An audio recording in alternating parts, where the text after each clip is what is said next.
Hello guys, अस्सलाम वालेकुम। Welcome to my channel Imran Academy पर आपका फिर से स्वागत है।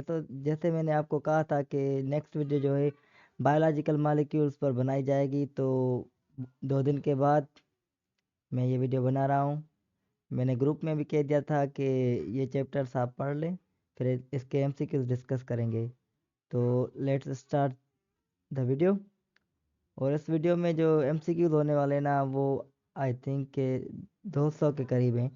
तो एक वीडियो में तो इतने नहीं हो सकते डिस्कस, तो इंशाल्लाह इसके पार्ट्स बनाएंगे, फिर देखते हैं कि कितने पार्ट्स बनते हैं। Okay, let's start the video. तो फर्स्ट एमसीक्यू है, which one is a protein. तो इसमें से कौन सी प्रोटीन है? कोलेस्ट्रॉल। कोलेस्ट्रॉल जो है ये एक स्टीरॉयड है, और स्टीरॉयड जो है वो एक लिपिड की किस्म है, टाइप ऑफ लिपिड है। ओके। और ये एटीपी है। एटीपी आपको पता है कि ये न्यूक्लियोटाइड्स का एक मिसाल है, तो ये भी न्यूक्लिक एसिड में आ गया, ये भी नहीं होगा, तो ये दोनों हो गए कैंसिल। अब तीसरा देखते हैं, there is no way to knowing without seeing the chemical reaction. तो मेरे हिसाब से ये सही है, क्योंकि जो फोर्थ ऑप्शन है ना, वहाँ पर सेल्यूलोज लिखा हुआ है, और सेल्यूलोज जो है वो कार्बोहाइड्रेट्स का एक मिसाल है, कार्बोहाइड्रेट्स। ठीक है, तो यहाँ पर हमारा ये ऑप्शन करेक्ट हो गया। तो क्वेश्चन नंबर 2 है, glycogen is an example of. Glycogen आपको पता है कि ये एक पॉलीसेकेराइड है, ठीक है। और इससे कॉमनली हम कहते हैं कि ये जो है ये एनिमल स्टार्च है, इसका कॉमनली नेम है। तो ये एक पॉलीसेकेराइड है, और पॉलीसेकेराइड आपको पता है कि कार्बोहाइड्रेट्स का किस्म है। तो यहाँ पर हमने ढूंढना है कि कार्बोहाइड्रेट्स कहाँ है, तो यहाँ पर लिखा हुआ है both as polysaccharide and carbohydrates. तो ये बिल्कुल सही ऑप्शन है। अंधाधुन बस यहाँ पर क्लिक कर देना है। फिर भी देख लेते हैं क्या क्या ऑप्शन है। फास्फोलिपिड, ये लिपिड की टाइप है, पॉलीसेकेराइड ओनली। तो देखें ये ऑप्शन भी सही है, पॉलीसेकेराइड तो हैं लेकिन कार्बोहाइड्रेट्स भी हैं, तो बेस्ट ऑप्शन जो है ना वो हमारा ए ही है।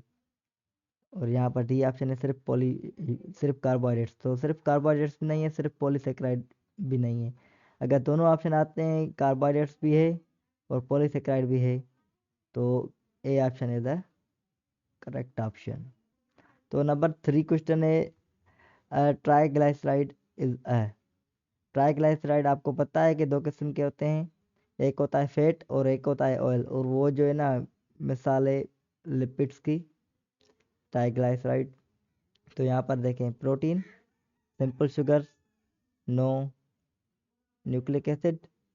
यहाँ पर आप प्रोटीन, तो हमारा सही जो ऑप्शन हो जाएगा ये होगा, हो जाएगा। और इसमें कोई एक्सप्लेनेशन करने की कोई ज़रूरत नहीं है, क्योंकि ये इजीएस्ट क्वेश्चन है।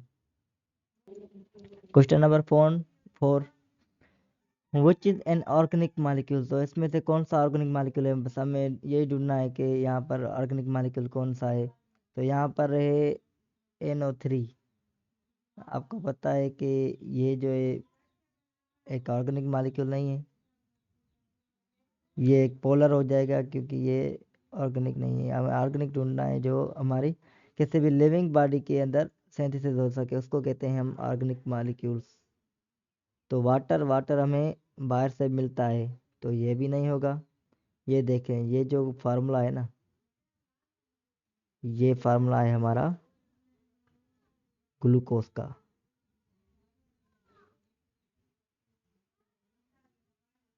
तो जैसा कि आपको पता है कि ग्लूकोज जो है वो कार्बोहाइड्रेट्स का कार्बोहाइड्रेट्स की सिंपल फॉर्म है, मोनोसेक्राइड्स हैं, उनको ही हम ग्लूकोज कहते हैं, जिसमें 6 कार्बन्स ग्रुप होता है। तो ये एक ऑर्गेनिक मालिक्यूल है जो कि हमारी बॉडी के अंदर सिंथेसिस होता है। और ये जो है ना H2SO4, ये तो बिल्कुल भी नहीं है। ठीक है, तो हमारा करेक्ट ऑप्शन हो गया यहाँ पर बी ऑप्शन।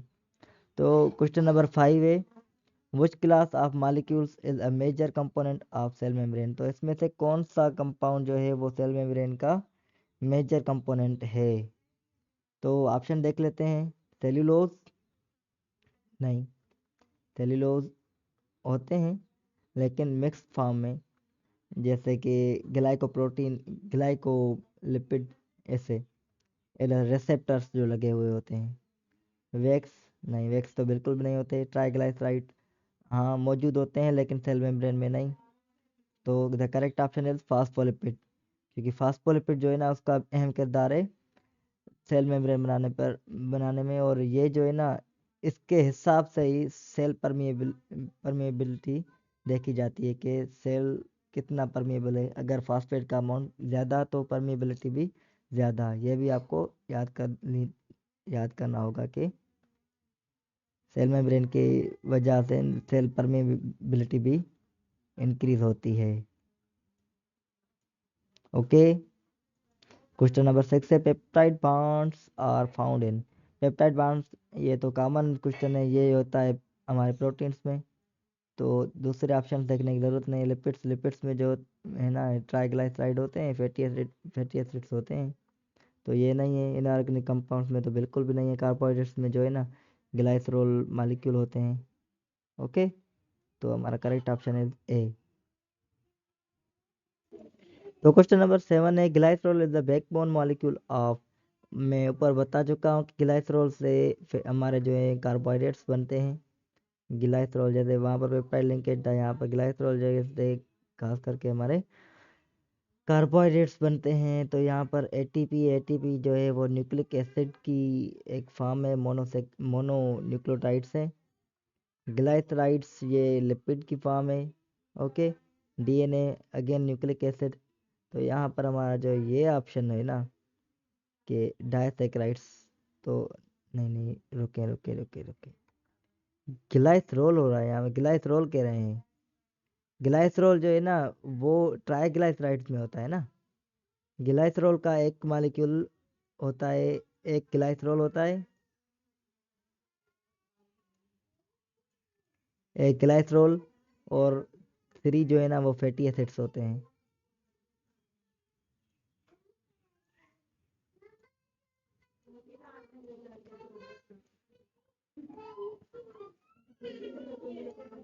ठीक है, एक ग्लाइसरोल और 3 फैटी एसिड्स जब मिलते हैं तो ट्राइग्लाइसराइड्स बनते हैं, जो कि लिपिड की फॉर्म है। तो सॉरी फॉर दैट, ग्लाइसरोल जो है ना वो लिपिड्स में होता है और खास करके ग्लाइसरोल्डिहाइड में। ओके, ग्लाइसराइड्स में हमारा ग्लाइसरोल होता है। क्लियर? तो ये सारे ऑप्शंस गलत हो जाएंगे। हमारा जो सही ऑप्शन है वो ऑप्शन बी है। When a protein undergoes hydrolysis reaction, the end product is। When a protein undergoes hydrolysis, अब हाइड्रोलाइसिस आपको पता है कि उसमें क्या होता है कि मैक्रो मॉलिक्यूल जो हैं वो टूटते हैं मोनोमर्स में। ओके, तो हमें ढूंढना है कि यहाँ पर प्रोटीन्स की हाइड्रोलाइसिस से क्या बनेगा। तो आप सबको पता ही होगा कि प्रोटीन जो है ना वो बने होते हैं अमाइनो एसिड से। तो यहाँ पर हमें अमाइनो एसिड ढूंढना है, कहाँ पर है, ये रहा। Option number 1 is the correct option. Fatty acids होते हैं लिपिड्स में, और मोनो न्यूक्लियोटाइड्स होते हैं न्यूक्लिक एसिड में, और मोनोसेक्राइड्स होते हैं हमारे शुगर्स में, जो कि कार्बोहाइड्रेट्स हैं। तो क्वेश्चन नंबर 9 है टू प्रोड्यूस लैक्टोज। लैक्टोज बनाने के लिए हमें क्या क्या चाहिए होगा। तो देख लेते हैं क्या क्या चाहिए होगा। तो यहाँ पर ग्लूकोज प्लस ग्लैक्टोज। हाँ, तो यही सही है। जब ग्लूकोज और ग्लैक्टोज मिलते हैं तो तभी तो लैक्टोज बनता है ना। तो it is the correct option. Glucose और फ्रक्टोज जब मिलते हैं तो इससे जो बनता है वो है सक्रोज।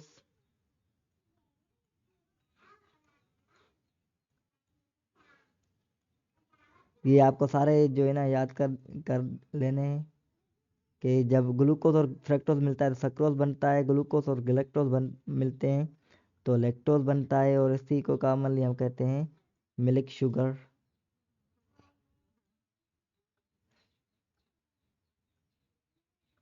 ये बन गया लैक्टोज। और जब 2 अमाइनो एसिड्स मिलते हैं फार्मापेप्टाइड बॉन्ड है, और उससे तो प्रोटीन बन जाएगा। ये तो कोई नहीं। Pairing of nitrogen bases must occurs between a two nucleus. तो बस यही सही ऑप्शन है, बाकी जो है वो सारे गलत हो गए। ओके, तो क्वेश्चन नंबर 10 है the biological function of a protein is determined by. तो बायोलॉजिकल फंक्शन ऑफ प्रोटीन किस स्ट्रक्चर से देखा जा सकता है। तो आप सबको पता ही होगा कि जो प्रोटीन से जैसे हीमोग्लोबिन है और मदिर जो भी है हम उससे जो है ना कर सकते हैं बायोलॉजिकल प्रोटीन्स को डिटरमाइन कर सकते हैं कि ये प्रोटीन है। एंजाइम्स भी जो काम करते हैं वो ट्राइजरी प्रोटीन से। तो बेस्ट ऑप्शन यहाँ पर जो हो जाएगा हमारा वो हो जाएगा ट्राइजरी प्रोटीन्स। ओके, बाकी हमारे जो भी हैं गलत हो जाएंगे। तो ये भी एक बेसिक क्वेश्चन है, आई होप के पहले से ही सबको पता होगा। क्वेश्चन नंबर 11 है अब देखें ये बेसिक से क्वेश्चन है एंजाइम्स आर। अब सबको ही पता होगा कि एंजाइम्स जो है ना प्रोटीन है। तो मैं इसकी एक्सप्लेनेशन नहीं कर रहा हूँ क्योंकि बहुत टाइम लग जाएगा, फिर वीडियो लंबी हो जाएगी और कम से कम एमसीक्यूज जो है ना कवर हो पाएंगे। तो मैं सोच रहा हूँ कि ये जो 200 एमसीक्यूज है ना ऑलमोस्ट 2 वीडियो में या 3 वीडियो में इनको पूरा कर लें, क्योंकि फिर बहुत ज़्यादा पार्ट्स बन जाएंगे। तो यही कोशिश है मेरी कि जल्द से जल्द ये पूरा हो सके। तो क्वेश्चन नंबर 12 है the function of ATP. ATP आपको पता है कि वो जो है ना एनर्जी रिच होती है और वहाँ पर जो है ना एनर्जी स्टोर होती है तो ऑप्शन नंबर 1 है स्टोर एनर्जी।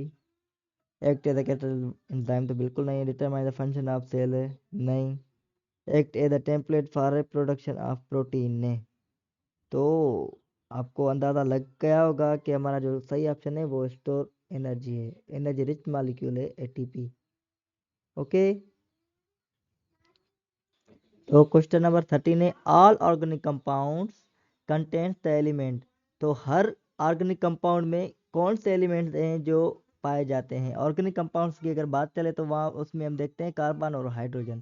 तो यहाँ पर जो भी कार्बन और हाइड्रोजन ऑप्शन होगा वो सही है, ये रहा। ऑप्शन नंबर बी जो है हमारा करेक्ट है। ये आप याद कर लें कि हाइड्रोकार्बन या ऑर्गेनिक कंपाउंड्स हम उसी को कहते हैं जिसमें कार्बन और हाइड्रोजन हो। ओके, तो क्वेश्चन नंबर 14 है all of the following are organic compounds except. तो सारे जो हैं वो ऑर्गेनिक कंपाउंड से और एक है जो ऑर्गेनिक कंपाउंड नहीं है, वो कौन सा है। तो बेसिकली ये कॉमन सी बात है, it's water. ATP nucleic acid है। एंजाइम प्रोटीन ग्लूकोज जो है हमारा कार्बोहाइड्रेट्स। तो water is the correct option. तो क्वेश्चन नंबर 15 है which are the following is considered as a neutral. तो यहाँ पर न्यूट्रल हम किसको कहते हैं, न्यूट्रल यहाँ पर क्या है। तो इट्स आई थिंक के साइटोप्लाज्म नहीं, उसमें तो पॉली आयंस वगैरह होते हैं तो उस पर तो चार्ज होती है। HCl ये तो एक कह लें कि इस पर भी चार्ज होती है, आयोनिक कैरेक्टर दिखाता है। यूरिन ये भी एसिडिक है और इस पर भी चार्ज होती है। तो I think pure water is the correct option. तो हमारा सही ऑप्शन जो है ना प्योर वाटर है। वैसे तो वाटर पर चार्ज होती है लेकिन प्योर वाटर में कोई चार्ज नहीं होती। तो इट्स अ करेक्ट ऑप्शन। तो क्वेश्चन नंबर 16 है glyceraldehyde is one of the example of the group of sugars. तो ये जाहिर सी बात है ये एक मोनोसेक्राइड है और कार्बोहाइड्रेट्स का किस्म है। तो कह रहे हैं कि इसमें जो कार्बन्स होते हैं वो कितने होते हैं, ये किस कैटेगरी में आता है। टेट्रोज में 4 कार्बन और ऑक्टोज जो है ना इसमें 8 कार्बन्स होते हैं। पेंटोज में 5 और ट्रायोज में 3। तो ग्लाइसरॉल्डिहाइड आपको पता है कि रेस्पिरेशन का जो टॉपिक होता है उसमें भी होता है और उसमें 3 कार्बन होते हैं। कैल्विन साइकिल में भी यही बनता है। तो इट्स अ कॉमन क्वेश्चन और इसका जो सही ऑप्शन है वो ट्रायोल ही हो जाएगा क्योंकि ये एक ट्रायोल शुगर है जिसमें 3 कार्बन्स होते हैं। तो क्वेश्चन नंबर हमारा 17 है nitrogen bases such as choline ethanolamine serines are examples of. वो किसका एग्जांपल है nitrogen bases choline ethanolamine and serine. तो let's check it. Option number 1 है स्पिंको लिपिड्स। ये तो मैं नाम भी पहली बार सुन रहा हूँ। शायद ये जो क्वेश्चन है हमारे ये फीडर से है, हमारे न्यू बुक बुक जो है ना उससे नहीं है। तो खांसी भी मुझे बहुत हो गई है। तो ऑप्शन नंबर बी है फास्फोलिपिड की टाइप है। ऑप्शन नंबर 3 है फास्फो। ओ ये क्या गया, वेट अ मिनट।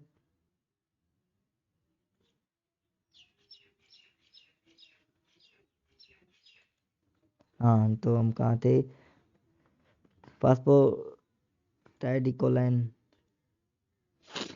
तो ये भी नहीं है। फास्फोडाइस्टर, मेरे हिसाब से तो इसका सही ऑप्शन जो है ना ये फास्फोकोलिन, आपको पता है कि ये फास्फोलिपिड में ही होता है। कोलिन तो पता है मुझे फास्फोलिपिड में ही होता है। फास्फोलिपिड में होते हैं दो फैटी एसिड्स, एक कोलिन का मॉलिक्यूल और एक फास्फेट ग्रुप। तो phospholipids is the correct option मेरे हिसाब से। बाकी ये मुझे कुछ समझ में नहीं आ रहा है। ओके, अगर आपको बात समझ में नहीं आ रही तो आप गूगल करके चेक कर सकते हैं। ओके, तो क्वेश्चन नंबर 18 है which molecule is used for short term energy storage. Chitin, chitin तो बिल्कुल भी नहीं है, इससे तो एक्सोस्केलेटन बनता है, ये एनर्जी में कोई रोल प्ले नहीं करता। सेल्यूलर हम डाइजेस्ट नहीं कर सकते। फैट से जो है ना वो लॉन्ग टर्म एनर्जी के लिए यूज होता है। तो हमारी जो एनर्जी स्टोर होती है in the form of glycogen, तो हमारा करेक्ट ऑप्शन बी यही हो जाएगा। क्वेश्चन नंबर 19 है the functional group CO3 is. ये भी कॉमन सी बात है कि ये जो है कार्बोक्सिलिक एसिड का ग्रुप होता है, कार्बोक्साइल ग्रुप जिसे हम कहते हैं। और ये एसिड शो करता है, तो यहाँ पर हम लगा देंगे ये एसिडिक, जो है ना एसिडिसिटी शो करता है, क्योंकि ये है कि कार्बोक्साइल ग्रुप है तो कार्बोक्सिलिक एसिड में ही लगता है, तो एसिडिक शो करेगा, एसिडिक बिहेवियर रखेगा।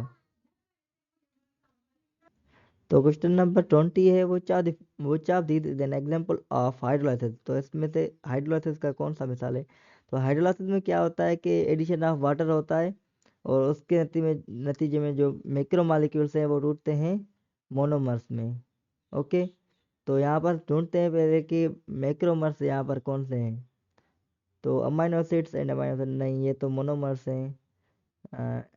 ऑप्शन नंबर ए डाइपेप्टाइड, तो यहाँ पर जो है ना दो पेप्टाइड है, उसमें वाटर ऐड हो रहा है और दो अमाइनो एसिड बन रहे हैं, तो it is the process of hydrolysis. तो अंधाधुन ये ऑप्शन जो है हमारा सही हो गया। तो another question, a fatty acid is unsaturated if it. अब अनसैचुरेटेड कोई भी कंपाउंड है, कोई भी ऑर्गेनिक कंपाउंड है तब बनता है जब उसमें डबल बॉन्ड हो, तो इट कंटेन्स डबल बॉन्ड। तो ये भी एक बेसिक क्वेश्चन है, तो मैं इसकी भी एक्सप्लेनेशन नहीं कर रहा हूँ। इसका ऑप्शन नंबर ए बिल्कुल सही हो गया।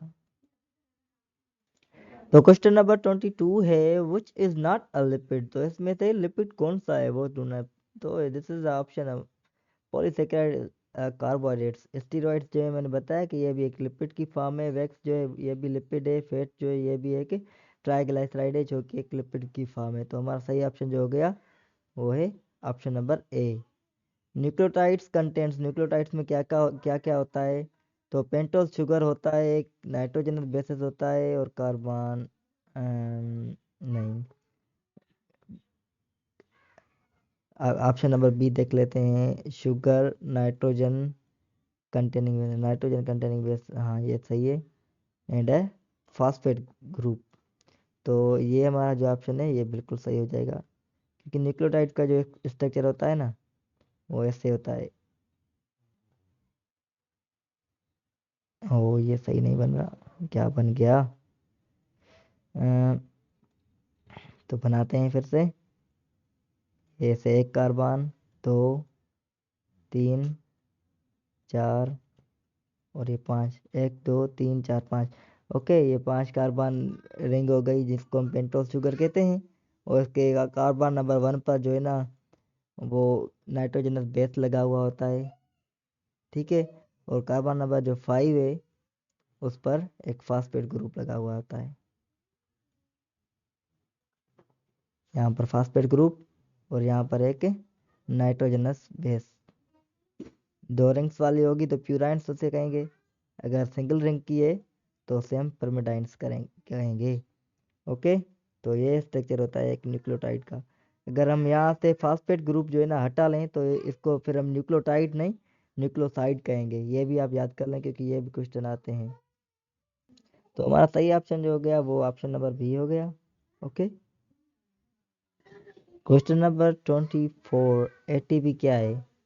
यदि हेलिकल स्ट्रक्चर नो, एंजाइम तो बिल्कुल भी नहीं है, अमाइनो एसिड तो बिल्कुल भी नहीं है। एटीपी जो एक न्यूक्लियोटाइड से मोनोन्यूक्लियोटाइड है। ओके, तो ये एक न्यूक्लिक एसिड का एक टाइप है। तो ऑप्शन नंबर डी, मैंने बताया कि ये जो एनर्जी करेंसी के तौर पर इस्तेमाल होती है और हाई एनर्जी होती है इसमें, हाई एनर्जी मालिक्यूल है। तो ये ऑप्शन जो है ना बिल्कुल सही है और ये हमारा सही ऑप्शन हो गया। तो क्वेश्चन नंबर 25 है, a hormone is an example of which functional class of protein? Hormone किस प्रोटीन का मिसाल है? तो हार्मोन जो है एक रेगुलेटरी प्रोटीन है और मेरे हिसाब से यहाँ पर प्रोटीन नहीं, यहाँ पर लिपिड्स होना चाहिए, जो कि क्योंकि स्टेरॉइड्स जो होते हैं स्पेशली जो हार्मोन्स होते हैं वो प्रोटीन से और लिपिड से भी बने बने होते हैं। तो कुछ हार्मोन्स हैं जो लिपिड से बनते हैं और कुछ हैं प्रोटीन से बनते हैं। यहाँ पर प्रोटीन के मॉलिक्यूल्स की बात हो रही है, तो हार्मोन्स का काम ही यही है, रेगुलेटरी करना। ठीक है, कैटलिस्ट तो एंजाइम का काम है। स्ट्रक्चरल प्रोटीन तो हमारी ट्राइजरी प्रोटीन थे, जैसे यहाँ फिब्रिन जो हो गई हमारी सेकेंडरी एंड प्राइमरी। स्ट्रक्चर और कंट्रक्टाइल तो उनका काम है। तो यहाँ पर रेगुलेटरी जो है ना हमारा ऑप्शन बिल्कुल सही ऑप्शन है, तो ये हमारा सही हो जाएगा। तो यहाँ पर क्वेश्चन नंबर 26 से, the sugar found in RNA, RNA में कौन सी शुगर होती है, कौन कौन सी पेंटोस शुगर होती है? तो डीऑक्सीराइबोस शुगर जो होती है ना वो डीएनए में होती है। आरएनए में जो होती है ना वो राइबोस शुगर होती है। ओके, तो हमारा सही ऑप्शन जो है राइबोस शुगर है। और राइबोस शुगर जो है वो 5 कार्बन वाली होती है, ये भी याद करना है। ओके, क्वेश्चन नंबर 27 है, स्टीरॉइड्स आर क्लासिफाइड एज, कितनी बार बताऊं कि ये जो है ना एक लिपिड है? तो बस हो गया। Haemoglobin is an example of which functional class of protein? तो हीमोग्लोबिन जो है ना उसका काम है ऑक्सीजन को ब्लड में सप्लाई करना, लंग से लेकर ब्लड में सप्लाई करना। तो ये एक ऑक्सीजन कैरियर है, तो इसका काम जो है ना ट्रांसपोर्ट है, ऑक्सीजन को ट्रांसपोर्ट करना। ओके, एक ये और ये एक होती है मियोग्लोबिन, उसका भी यही काम है। ये 4 मॉलिक्यूल्स जो है ऑक्सीजन की लेती है और वो जो है ना वो एक ऑक्सीजन का मॉलिक्यूल लेती है। और मॉलिक्यूल से मुराद है O2, ये तो आपको पता ही होगा। तो ये 4 O2 लेती है और मियोग्लोबिन जो है ना वो एक O2 लेती है। ओके, तो यहाँ पर हमारा सही ऑप्शन है haemoglobin is the transport protein. Okay, तो क्वेश्चन नंबर 29 है, in RNA nitrogenous bases that takes place, thymine, thymine के साथ क्या लगेगा? आरएनए की बात कर रहा है। अगर यहाँ पर हम आरएनए की बात कर रहे हैं तो थायमिन के साथ जो है ना यूरासिल लगेगा, आपको पता होगा। ठीक है, अब अगर यहाँ पर हम बात कर रहे होते हैं ना कि डीएनए, तो वहाँ पर थायमिन ही होता। लेकिन क्या करते हैं जब डीएनए की बात करते आई मीन आरएनए की बात करते हैं ना, तो थायमिन को हटा देते हैं, वहाँ पर हम यूरासिल पुट कर देते हैं। और यूरासिल का जो पेयर बनता है वो एडिनाइन के साथ बनता है, जैसे थायमिन का एडिनिन के साथ बनता था इन डीएनए। ओके, तो क्वेश्चन नंबर 30 है, which are the following represents accurate pairing in DNA molecule? अब सिर्फ हमें पेयरिंग बतानी है यहाँ पर कि डीएनए मॉलिक्यूल की पेयरिंग क्या होगी। तो एडिनाइन थायमिन के साथ मैं ऊपर बता चुका हूँ कि एडिनाइन जो है ना वो थायमिन के साथ लगता है, तो ये तो सरासर गलत हो गया। बट एडिनाइन और थायमिन हमें ढूंढना है कि एडिनाइन और थायमिन कहाँ पर साथ में है। तो ऑप्शन नंबर डी है, एडिनाइन थायमिन के साथ, साइटोसिन ग्वानिन के साथ। तो ये जो हमारा ऑप्शन है ये बिल्कुल सही ऑप्शन है, तो हमारा ये ऑप्शन बिल्कुल करेक्ट हो गया। Question number 31, the suffix that denotes sugar. तो आपको पता है कि जैसे ग्लूकोस है, ग्लूकोस GLUCOSE।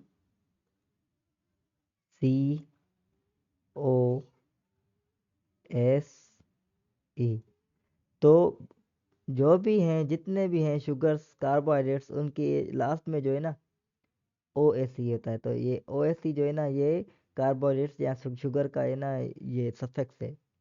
जैसे फ्रक्टोस, लैक्टोस, सक्रोस, तो लास्ट में OSE आता है। तो this is the suffix of sugars या कह लें कि कार्बोहाइड्रेट्स। तो option number C is the correct option. The melting point of palmitic acid. तो ये हमारे जो सिंटेक्स बुक है न्यू एडिशन जो आई है ना उसमें ये नहीं है। ये जो है फीडर से उठाया गया है। अगर ये आप नहीं भी याद करते तो कोई मसला नहीं है, क्योंकि ये ज़्यादा इम्पोर्टेंट नहीं है, लेकिन मैं बता देता हूँ कि melting point of palmitic acid जो होती है ना वो होती है 63.1 सेंटीग्रेड। ओके। तो ये आप, आई होप, ये मुझे पूरा यकीन है कि ये किसी को भी नहीं आ रहा होगा, क्योंकि ये हमारे बुक में नहीं है और ये आपकी गलती नहीं है, ये फीडर से आया हुआ है। तो याद कर लें तो अच्छी बात है, अगर नहीं याद करते तो ये कभी भी हमारे जो सिलेबस है ना उसमें नहीं आएगा, MD गेट में या नर्सिंग के हिसाब से ये क्वेश्चन कभी भी नहीं आएगा। तो डोंट वरी।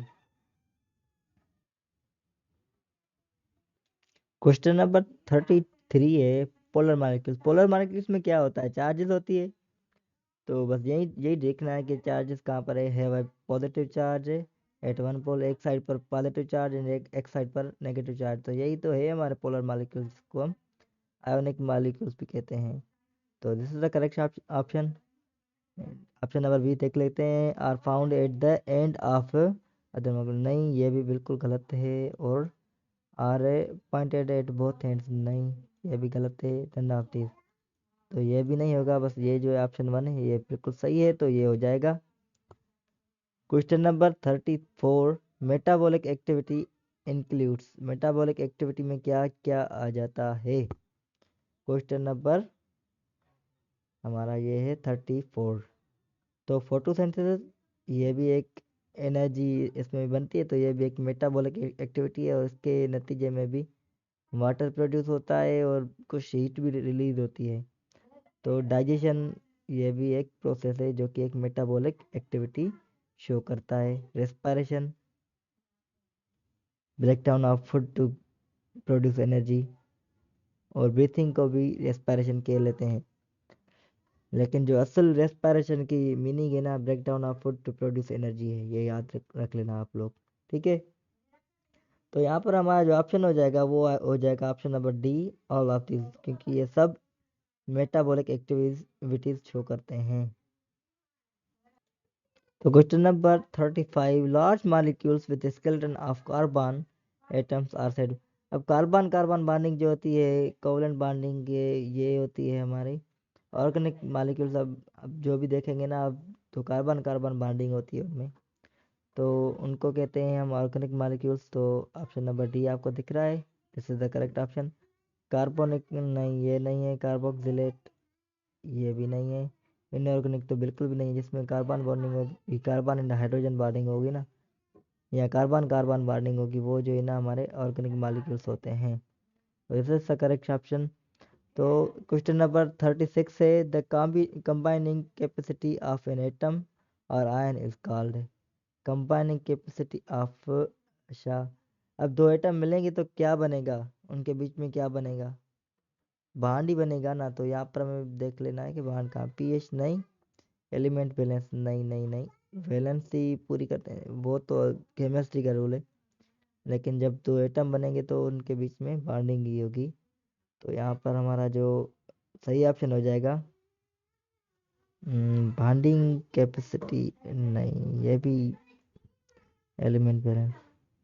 अच्छा, तो वो अपना ऑक्टेट कंप्लीट करते हैं अगर देखा जाए तो दिस इज द क्या होगा इसका सही option? The combining capacity of an atom और आयन। अच्छा, सही है सही। यहाँ पर कह रहा है कि कंबाइनिंग कैपेसिटी। अब कैपेसिटी कहते हैं कि कितने उसमें जो जगह है, मतलब कैपेसिटी शेल में कितनी जगह है जहाँ पर हम दूसरे जो एटम्स है वो ऐड हो सकते हैं, तो उसको हम कहते हैं वैलेंसी, एटम की वैलेंसी। तो this is the correct correct option. ये इनडायरेक्टली हमसे वैलेंसी पूछ रहा है। तो गाइस, जैसा कि वीडियो जो है ना बहुत लंबी हो गई है, अभी 30 मिनट्स की हो गई है, और हमने जो एमसीक्यूज अभी किए हैं 36 तक किए हैं। तो अभी बहुत सारे एमसीक्यूज हैं, क्योंकि मैंने बताया कि 200 एमसीक्यूज करने हैं हमें। तो बस मेरे हिसाब से तो यहीं तक रखते हैं बस आज का वीडियो। फिर नेक्स्ट वीडियो में इंशाल्लाह 37 से शुरू करेंगे, और जितने कर सकते हैं। तो मेरे हिसाब से जितना आज हुआ हो पाया है ना, आज जितने हुए हैं एमसीक्यूज, अगर कल भी इसी स्पीड से होते हैं तो फिर भी 4 पार्ट्स तो आराम से बन जाएंगे। तो बस इंशाल्लाह मैं फिर रोज़ के हिसाब से एक एक पार्ट भेजूंगा, अपलोड करूंगा।